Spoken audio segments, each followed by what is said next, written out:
Hello, and welcome to the More Cheese Less Whiskers podcast. My name's Dean Jackson, and today we're talking with Bill Flitter from Moraga, California. And Bill is very passionate and involved in youth basketball, help specifically with the application of helping kids gain confidence. He sees this as the thing that basketball skills can really do for the youth. And so he's had a lot of involvement in basketball programs over the years. He's developed training protocols. He's developed an app. He's got a great name for his program. And we talked about how to take and package all of that up into an opportunity for syndicating everything that he's developed or could develop for Moraga to people all over the United States who could take and build his programs in their communities. So I think you're going to enjoy this episode, especially if you've got something that you think you might like to duplicate or to scale to other marketplaces. We have a good conversation about how the mechanics of that might work out. So enjoy this episode. Bill Flitter. Dean Jackson. How are you? I am awesome. What a pleasure. Well, it's all very exciting. I'll tell you that. Goodness. Well, I'm a fan. I'm not going to lie. Longtime listener. And it's like listening to the podcast and now on it. And here we are. Bucket list item checked off. Here we go. There we go. Check mark. That's funny. Well, I'm excited. I've got my Evil Scheme Hatching Remarkable 2 tablet here, newly minted, and I'm in my comfy chair. Got my fresh bottle of water right here, and I'm all in on hatching evil schemes today. So awesome. Well, yeah, I think we're gonna have a good one. Okay, tell me what's the Bill Flitter story here.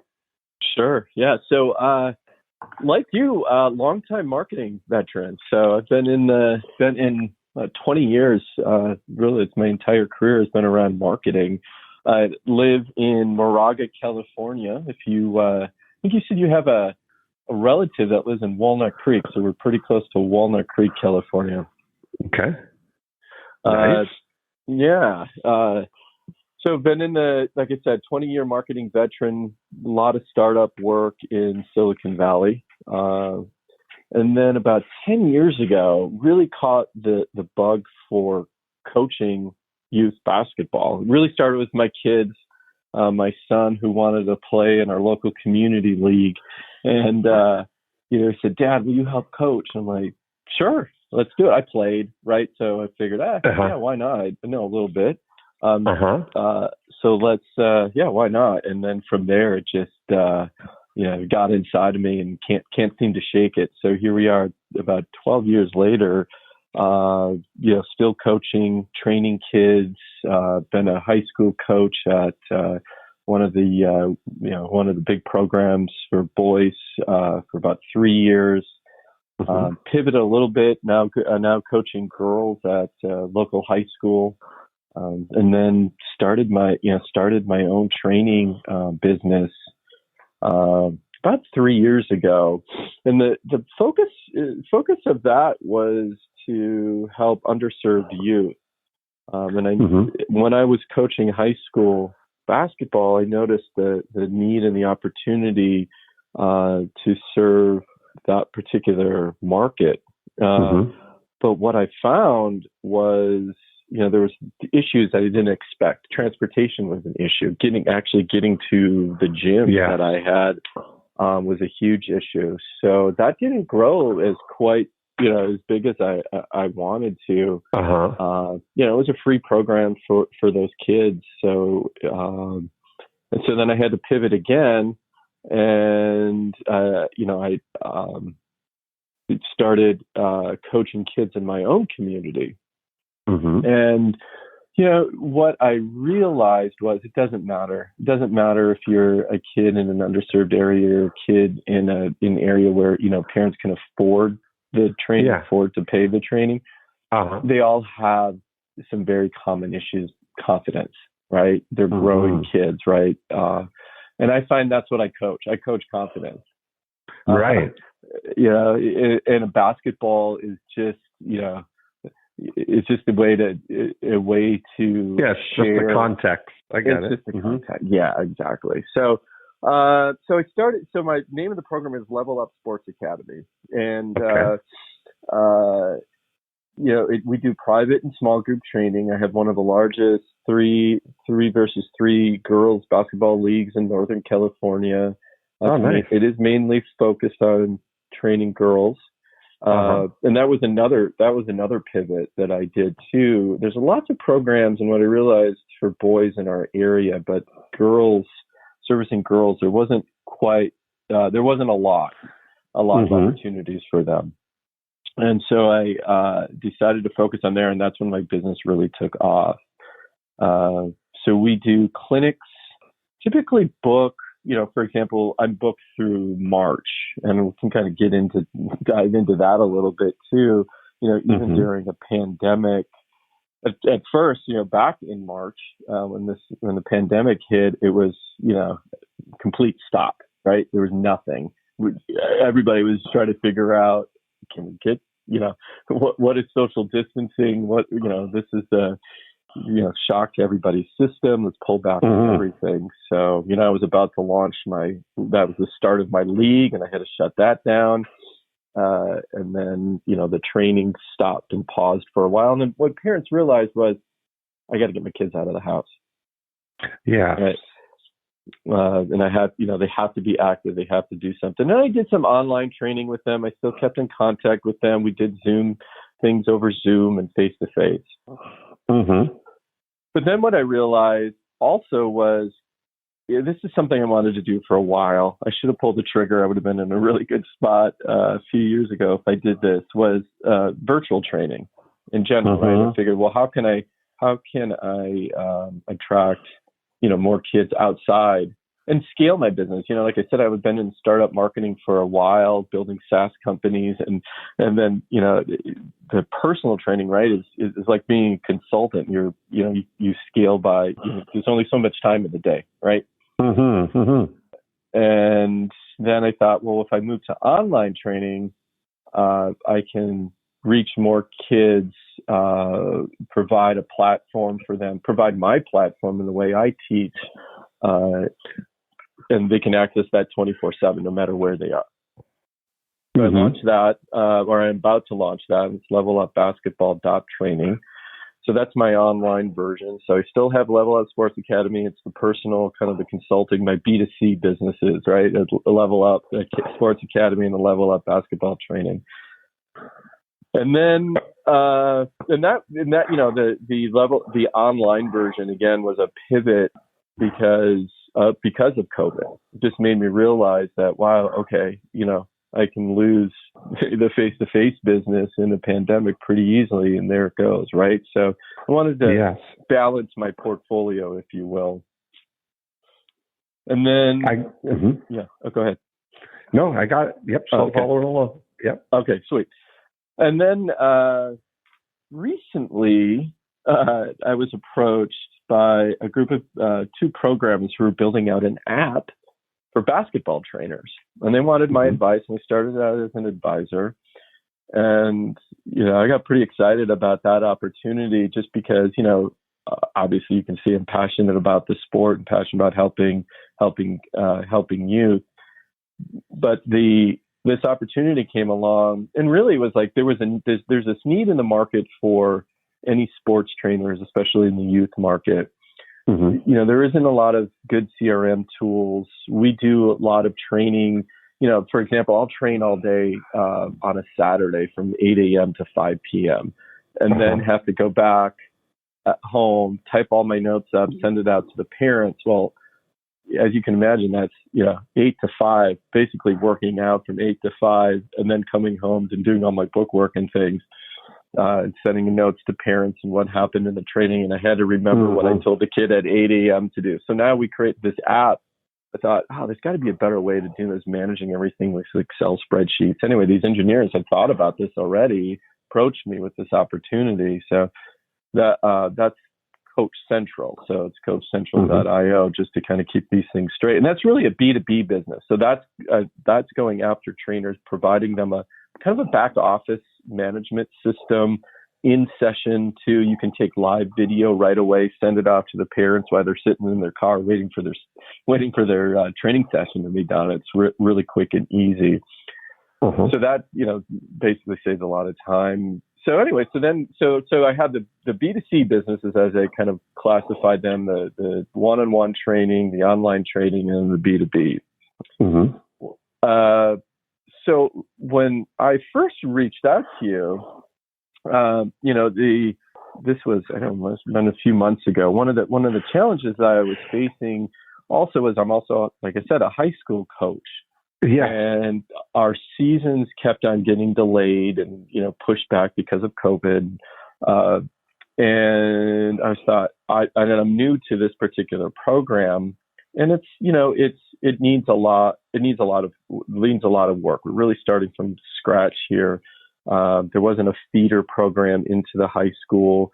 And I'll explain that in a bit, but the challenge that we were facing was, how do we get sponsors during a pandemic? I can't promise them anything, right? Because everything is getting delayed, but we know we need, sponsors help support the program.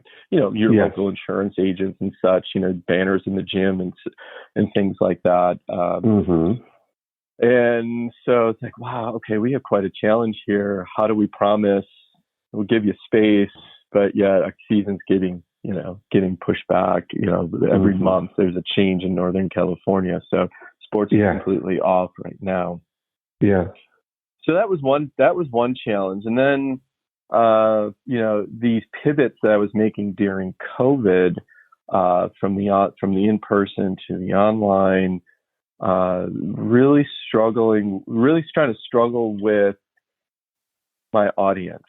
And what I mean by that, is my audience, and when I speak to them, is the audience the parent, and do I talk directly to that parent about their daughter, or do I speak about what I can do for the athlete in this case, right? Because I'm basically, the parents pay for it, right? So I need to appeal to them, right? Yeah, and then really just trying to create a balance balance this portfolio of face-to-face and online, online training. So that's the in a nutshell. Where I'm at right now. So which opportunity do you want to focus on, or which one do you think? What would you like to kind of concentrate on here for us? And I think, let me kind of explain how basically the two work together. Like the Level Up Sports Academy, the face-to-face is going to be a feeder into the online training, right? So, the girls that have been doing face-to-face, now can go online and get that. And of course, bigger than that as well. And then it feeds into the high school. So they really just tied nicely together. But I think for the purpose of our conversation is really trying to unravel the online training business. Because I think now, pre-COVID, to do online training was wasn't looked upon as you'd have a hard time. Now, because of COVID, it's more acceptable. Right. The kids will be used to finding a trainer online. Right. And maybe I've seen some doing it on their own. Yeah. I mean, I've seen some apps where coaches are doing, dribbling skills, mirroring things where you mirror the make the same moves. So something handy for people to have in front of them. But of course, it's difficult. Depends where what kind of context, where are they going to be able to, are they in a gym environment, or have they got access to be able to shoot too, right? Right. Yeah. So, what I always assume is they maybe have a hoop, right? Yeah. And it's basically two workouts, right? Two workout plans. One where I don't have a hoop, or you have a hoop, right? It doesn't have to be in a gym, right? It can be at a playground. Yeah, right. Exactly. Or, and of course, to shoot outside in Wisconsin in the winter, you can't really, right? Do that. So I have to take that into account too if I want to reach, other communities across the United States with that. Yeah. So what if you say, you ask a good question, like who do you focus on, right? Mm-hmm. And part of the thing is, what does it look like? Like what is the end game that you're trying to do here? What is it that you want? If you could have it any way you want it, what does that picture look like? Yeah. Well, do you mean the end game for the athlete, or for you? I'm talking about for you and the athlete, but mostly I want to see like what's because is it about, is the end winner the high school basketball program that you're running? Is that you're feeding, that all these, you're developing basketball players in the local community to feed into the high school program to, send them off to college in the WNBA, or what's your, are you looking to be a,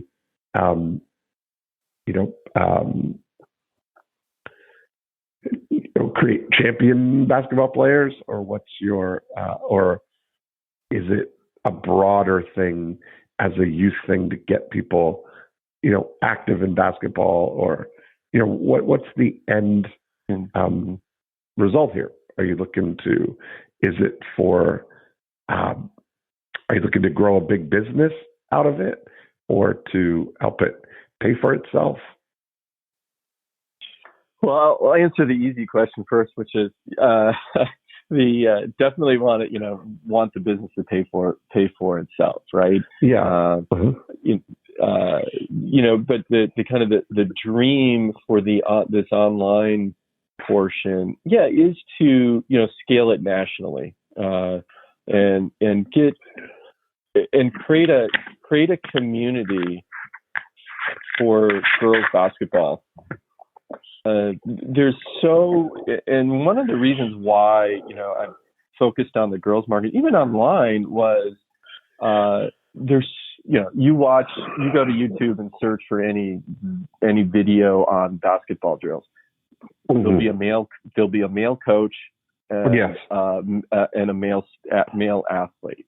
Yeah. And I asked my girls that I train now, when I was hatching this idea, thinking, okay, if we go online, or you do online training, and I share online videos with you, what, if I share a male doing the drills, is that okay? They said, yeah, no, that's fine.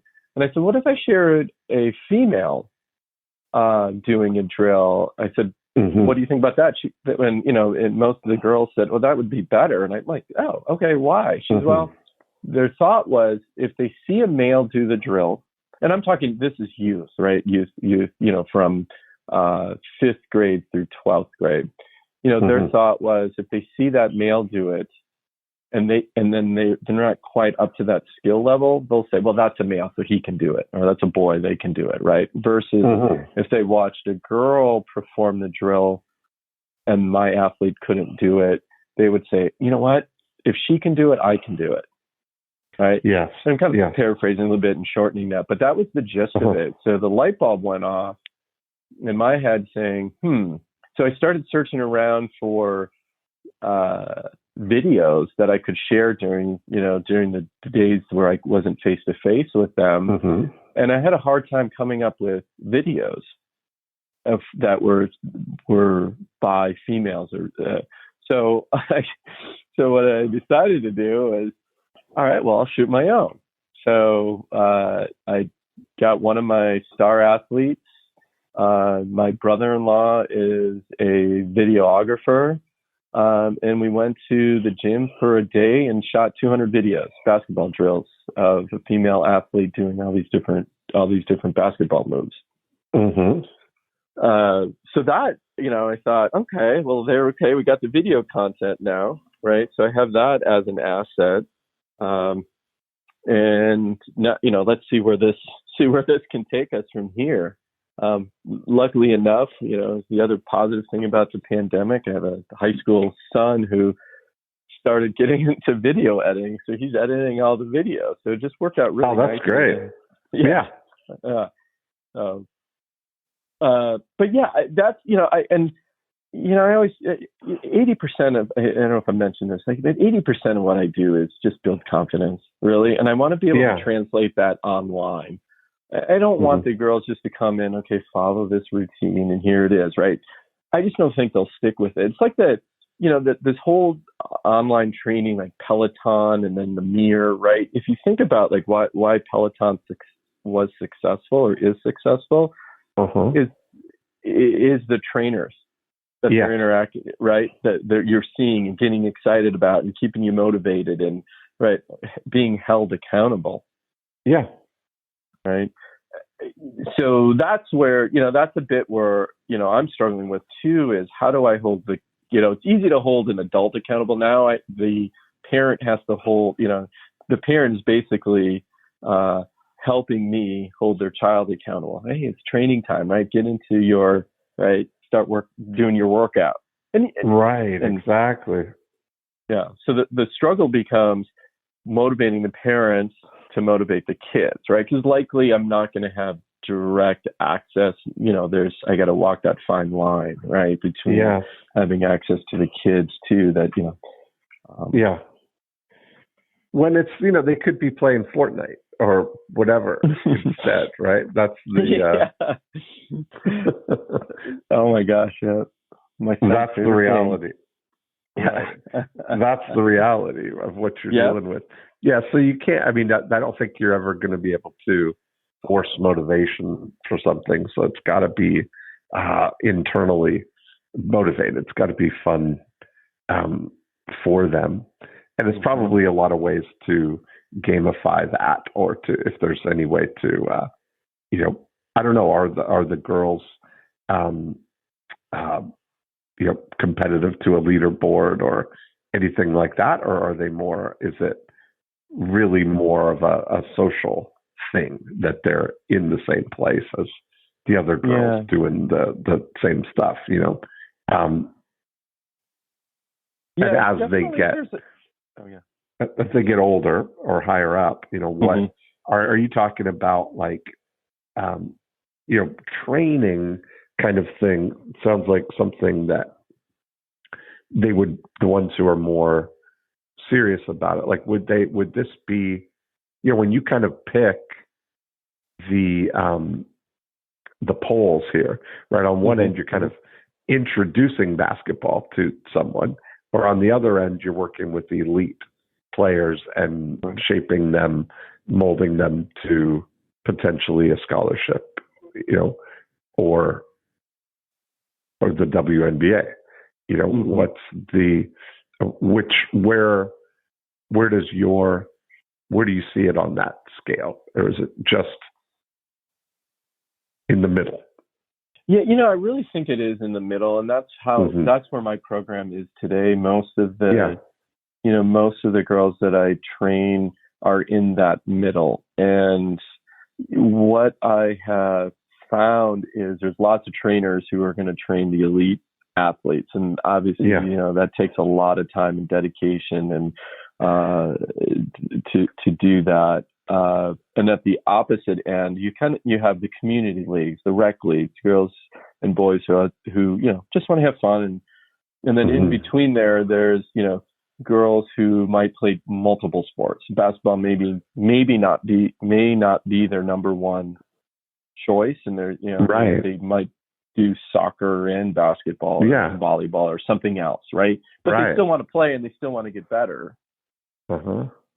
And kind of the triggers, for example, I can't tell you how many times I've had a parent, I want my son or daughter, I want you to help them with their shot. The shot seems to be the currency of if they can shoot, then they'll make a team, right? And at the end of the day, it's not only about making the team, it's about, you made the team, but now let's get some playing time, right? But it all comes back to, I don't think I've had one parent ever say, hey, can you really help my son on their daughter on defense? So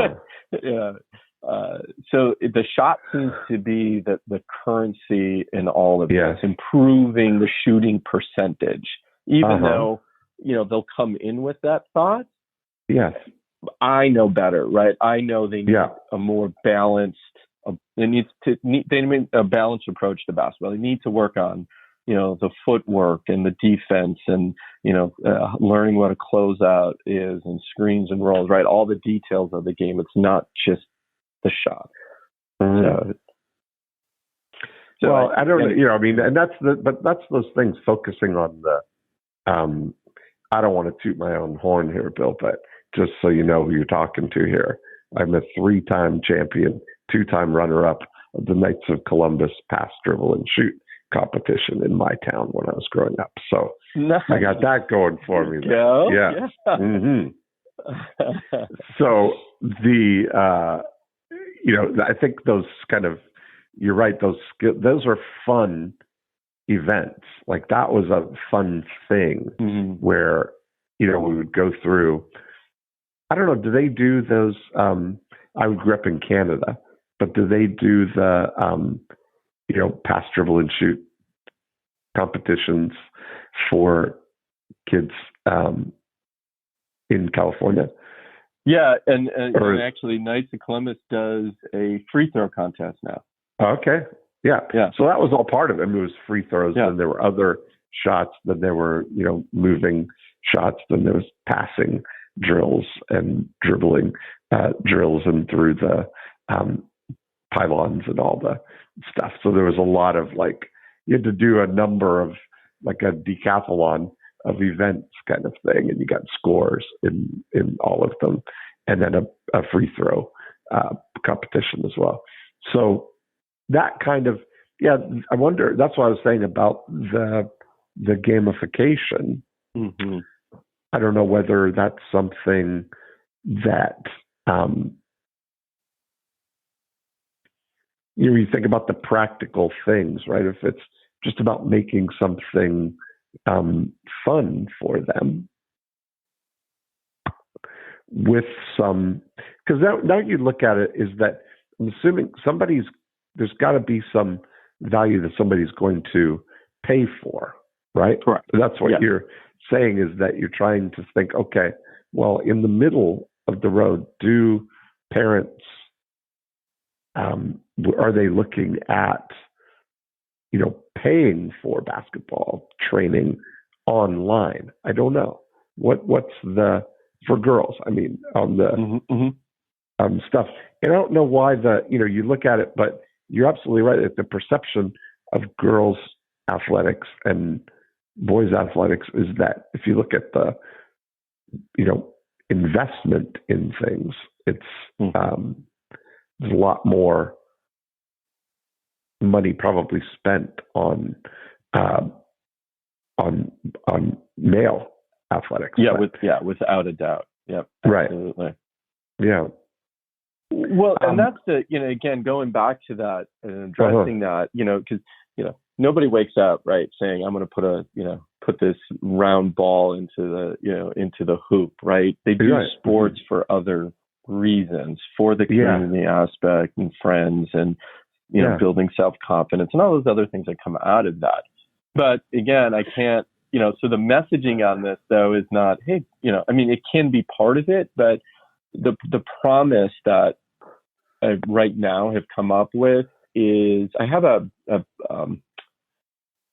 way that I teach shooting that I want to translate to online, right? It's the whole framework, if you will, of going through certain steps and a certain progression to get you to shoot at a higher percentage, right? Because that's measurable, right? You can see a difference, right? You can't see it. Did she play good or bad defense? Well, there's a little, that's harder to measure, but you can see if someone's improving their shooting percentage, right?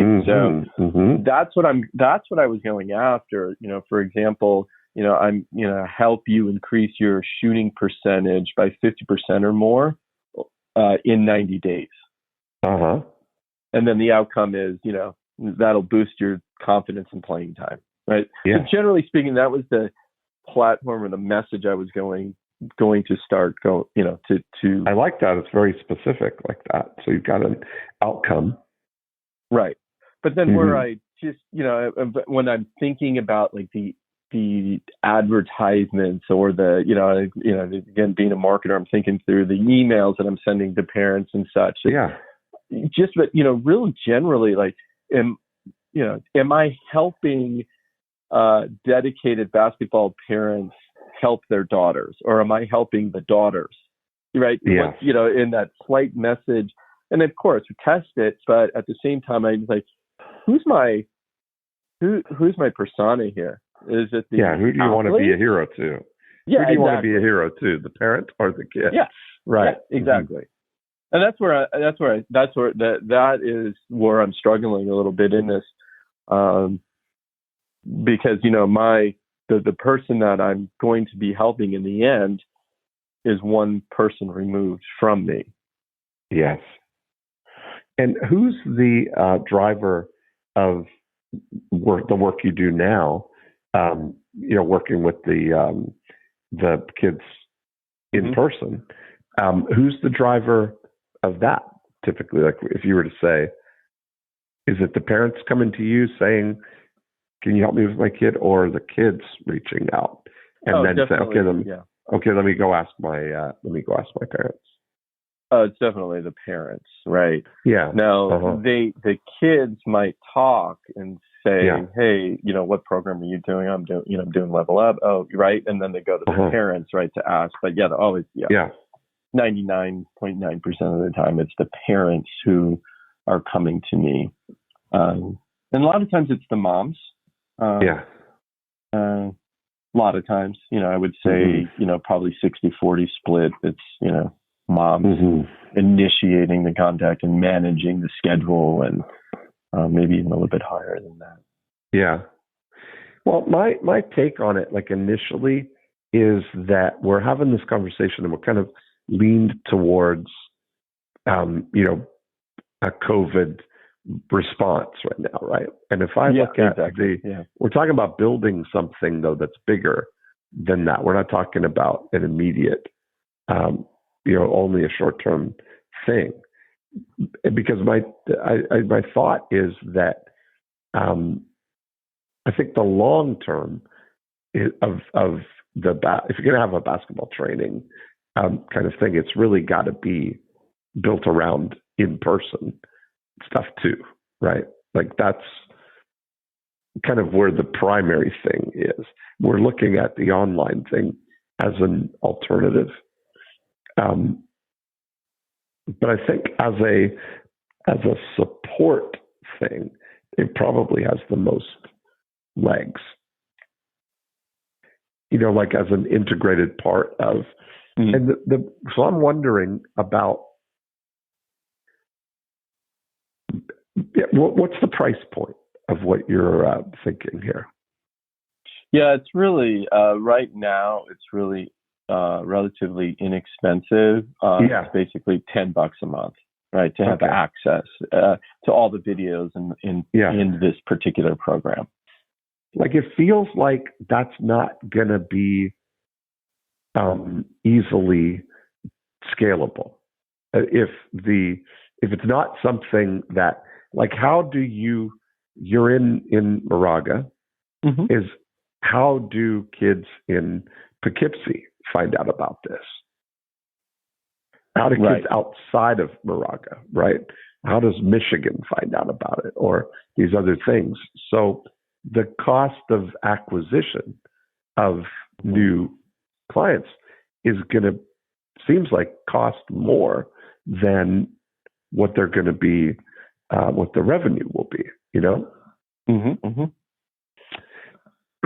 And so I wonder, one of the approaches that I might look at for this is to develop, like you've got, if we were to look at your model for Moraga there, is there the possibility to create a full, you'd have a bigger footprint if you're taking it from youth basketball for girls, youth girls basketball in a marketplace in Moraga, and then syndicating that model to other trainers, right? Like rather than doing a rather than trying to you be the voice for the entire trying to go out to reach everybody in Poughkeepsie. Right. Almost like creating the total system for Moraga, and then almost licensing it or franchising it, that kind of model of syndicating it in all the different markets. Like, what would the population need to be to support? What's the population of Moraga? You're good. We're a tiny town, right? But surrounding us, right, is we have I'm pulling from Walnut Creek and Orinda and a bunch of other small towns that basically it's called the La Morinda area, right? So there's quite a few kids, like the two big rec programs. They have almost 1,000 plus kids in those two combined. So there's a lot of kids that play basketball, right, in our area. That's boys and girls, right? So you need, you don't need a lot of kids, right? To, obviously the Bay Area is expensive, right, to live in, right? So you probably need a few more kids here than you do in Kansas City, right? But what would be a reasonable, what would be a, if you were going to make a business out of this, what could you, if you have the total package kind of thing, how much revenue can you generate with a business like that? Well, if I'll give you a kind of a flavor of what I do now, and I'm not doing it full time, right? So I would have hit six figures this year, right? That's part time. Yes. Right. So I have a full time job too, and this is my passion job, my side hustle, if you will, and so a trainer who can train, just call it 5 days a week, can easily hit those kinds of numbers. So it's totally a viable business. Viable business, absolutely. And especially now, I think, and I like your concept of like the total package. I didn't think about that, where you could offer the online training. You do the trainer does the in-person training, and go under the Level Up brand. I have this app now that they could use too, right? It really is a total package. Is that now that becomes, then you get your branded version of the Level Up app that somebody, so they're geofenced for, for those areas. But you think about, how many cities are, how many places are over 50,000 people, Yeah, exactly. Yep. That's about what you'd need probably to make something like that viable. Yeah. I mean, that's kind of an interesting model, Yeah, if you think about like Moraga, Moraga is 17,000, and the neighboring city is 19, right? So yeah, it's right in that. So 50 would be super viable. Yeah. Oh yeah, exactly. It's totally doable. Hey, yeah. Alexa, how many cities in the United States are over 50,000 population? Sorry, I don't know that. She doesn't know that. She doesn't know that. Yeah. But there's a lot, I would guess. Yeah. I mean, there's, more than 1,000. And so you look at that those are now, imagine if you created a footprint. So you had a good name, Level Up is a great name. It's progress. That there's a lot of stuff, right? So you can have levels. You can create your system, and leveling up is along with it some confidence training.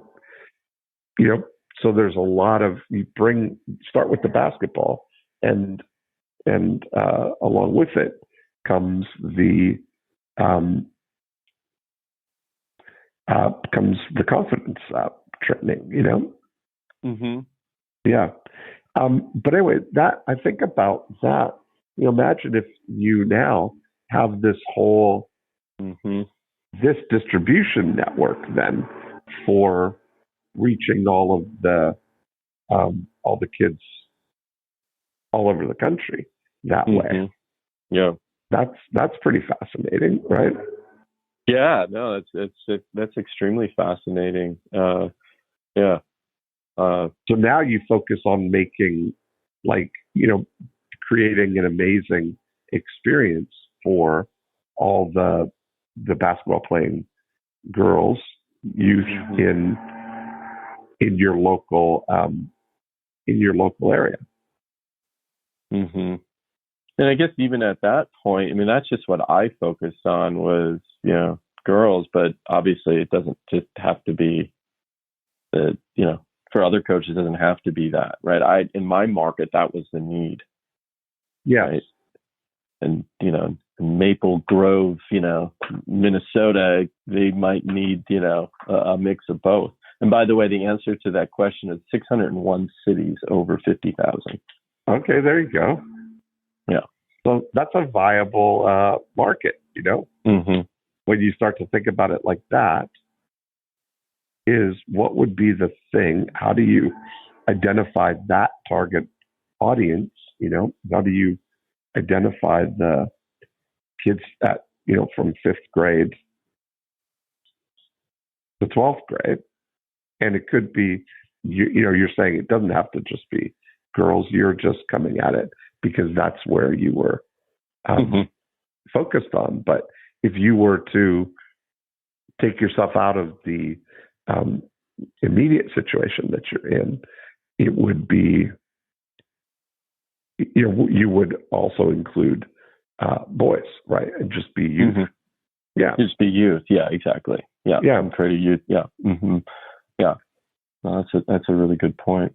And, speaking of the girl, not to change the subject too much on this, but, we always talk about niching down and focus and right. Yeah. And, of course, I looked at it from the perspective, there was a need in the market. My business grew because I focused on the female market and providing great coaching to the youth in my area.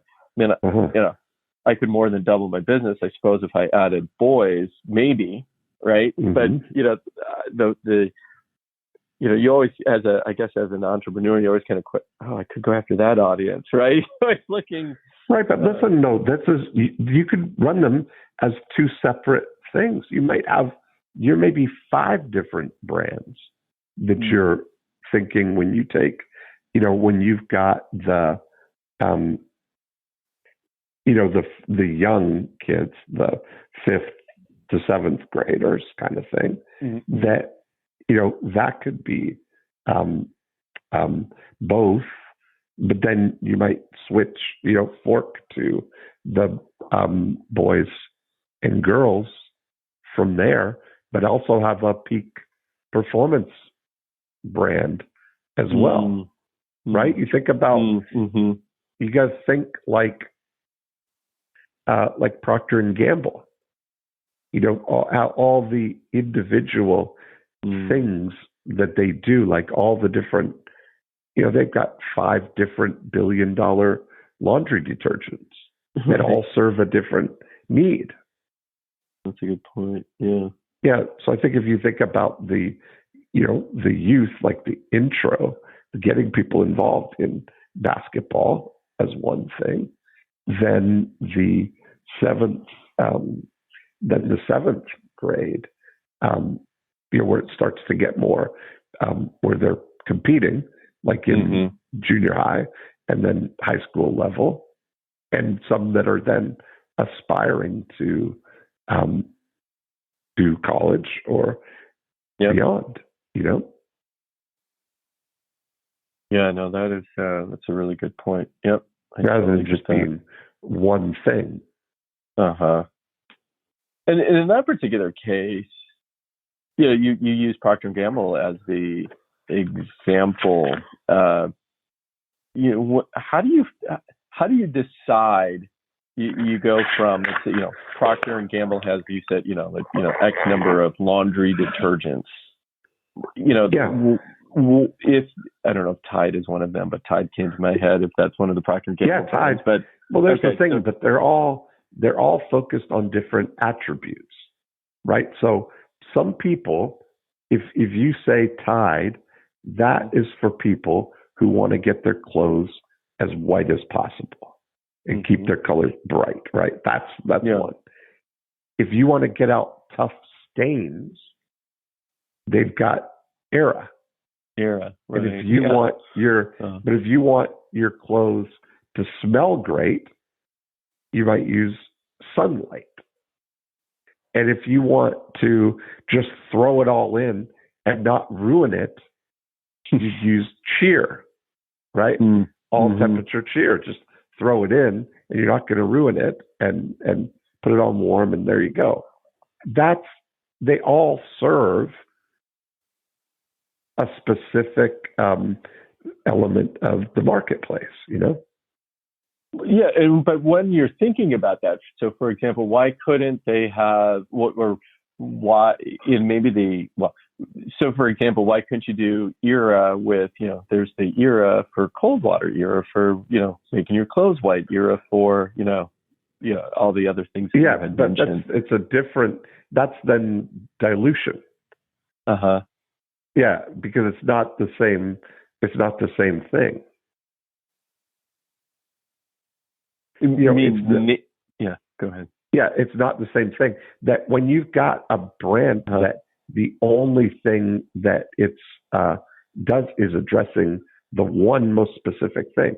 Right now, if you were to go online and to Amazon and type in Excedrin migraine, and then Excedrin extra strength, you're going to find that the Excedrin migraine sells for up to a 20% premium over Excedrin extra strength, even though there's not a molecule of difference in the ingredients or the pill that's actually in the bottle. Interesting. Okay. But they went under the same... Oh, yeah, go ahead. Yeah. Yeah. But exactly. But it's a different... it's a focusing on that specific market, and it's an interesting thing. Like you think about Level Up is great as the overarching thing, but to have people know which program they're in, as opposed to it just being one thing, Yeah. You could join the Level Up Elite program or the Level Up Peak Performance program, or the Level Up, even just Level Up Shooting program. Right. Yeah. And so it's not just Level Up basketball. You're giving each of those product lines an identity. That's exactly right. Okay. Yeah. Yeah. And yeah. And, if you think about that if you think about and I know we're talking about the kind of the total package of things here, what's your suggestion on keeping that all like, oh my, parents, coming, I don't know which one to pick. Right. Right. Too many choices. Right. Yeah. How do you balance that, or how do you think about that? Well, I think there could be qualifications, or that you're looking at what do they want. It should be easy to find yourself. It could be an assessment. It could be, and then we recommend a program. Right. Exactly. Mm-hmm. Yeah. That totally. And it should be that. There should be the different things, like, because there are different skills to be a point guard than to be a power forward, that there's, so learning, the, guard, being a guard is different, and maybe learning to post up, learning all the moves in there is a different thing, be a 3-point shooter. That could be a program, Yeah. Yeah. All of those skills. I want to learn how to dunk program. Yeah, there you go. Yeah. Yeah. Okay. That makes a lot of sense. I mean, I like that.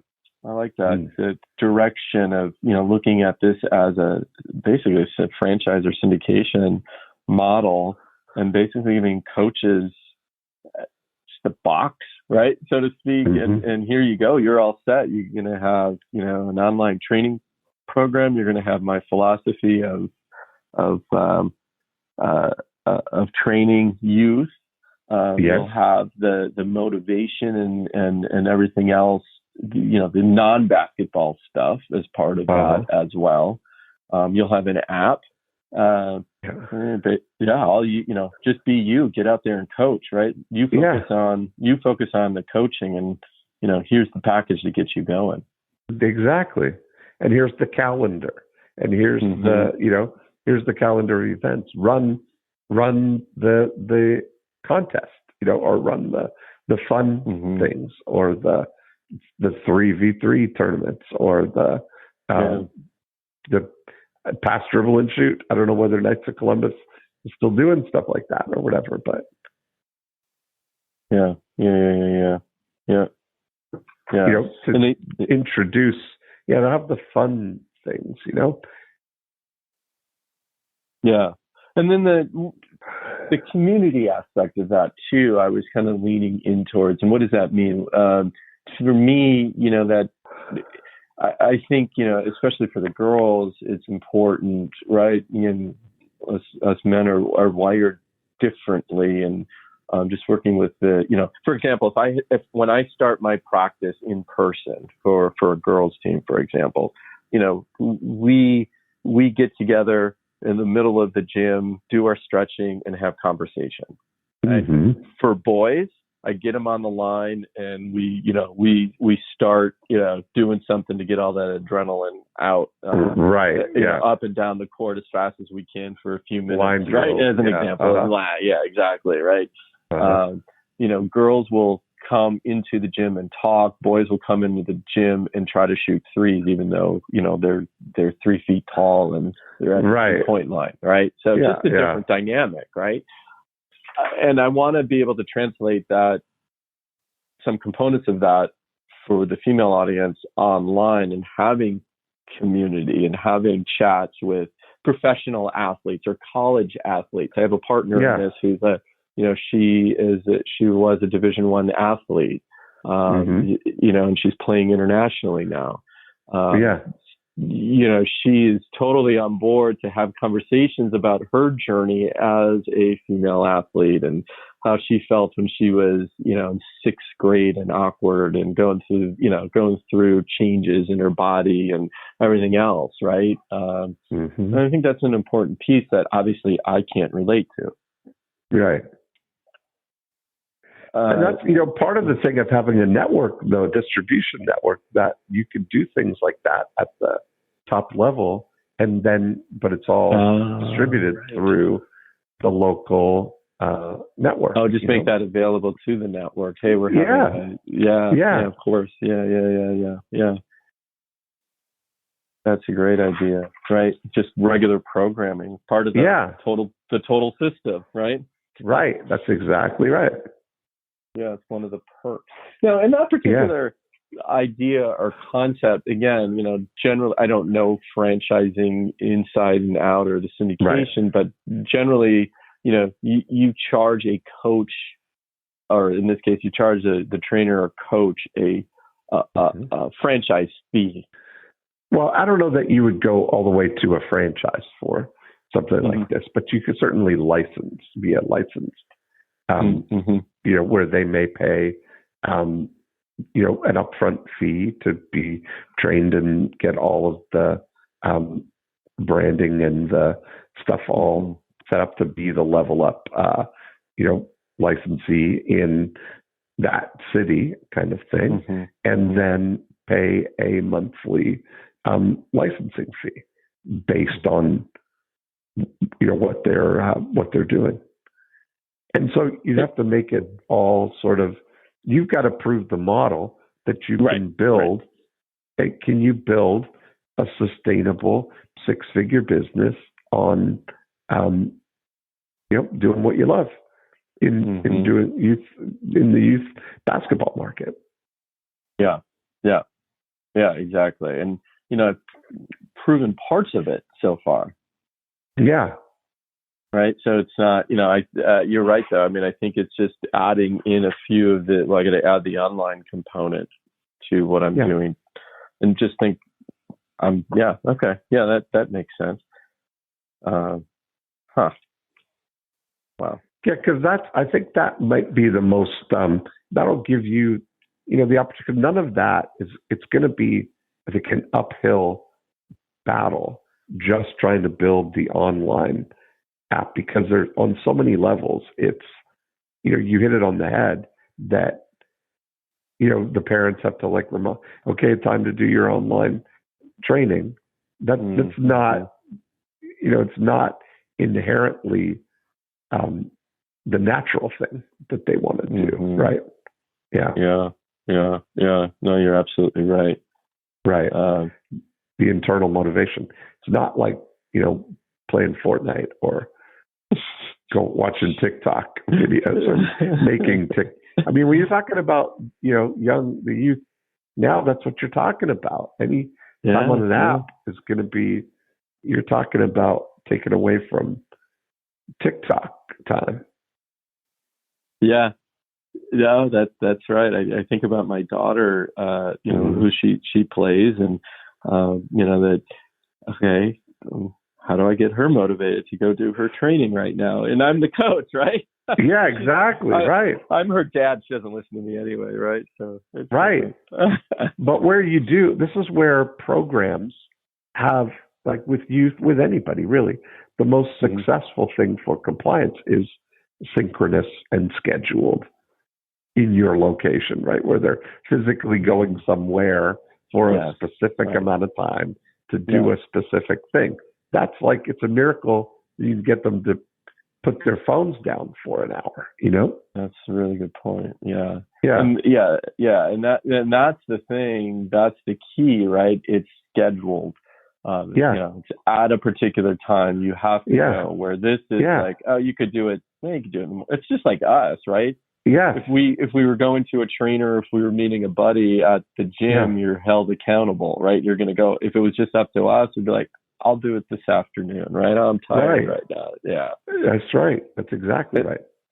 Yeah. And we can't assume that, kids are going to be any better than we are going to be about it, right? Right. That's it. That's a nice way to kind of frame it and think about it. Put yourself in that position. But if they had a local trainer who knows the kids, right? And say, hey, get your butt down here and start training. Let's go, right? And and you can look at their progress specifically online and talk to them. Yeah. It's a big difference. That's it. Mm-hmm. So what's your take? What's your wrap up here? One, amazing. I mean, I love the, one of the big takeaway for me is, okay, I have these different businesses. They're all related, but how do I sync them? How do I put them together to make a bigger opportunity and to scale this, right? Yes. I only have so many hours in the day, to do training myself. So, I'm limited, right? Limited in yes. Right. So taking this model, proving the model, and then, creating syndicating it totally makes sense. I mean, it really solves that problem of, I think what we identified right here at the end is motivation and getting the kids to actually do the workout here. Yes. Yeah. And I think that is the key thing. Cause I'm thinking about my own kids. If I tell them to go train, do your online training. You've got 8 out of 10 kids just, they're not going to be. Yeah. We got to work towards, for 18 months from now, this is going to be a different, hopefully COVID's over, everything's back, we're doing all the, right things. And that gives it now now you've got the full opportunity for the business, Mm-hmm. That's a really good point too. Because right now most coaches aren't training face to face. Exactly. We're just kind of blind. Yeah. So you got time to kind of build your, build your stuff, build your game plan. Yeah. And the other piece that came out of this was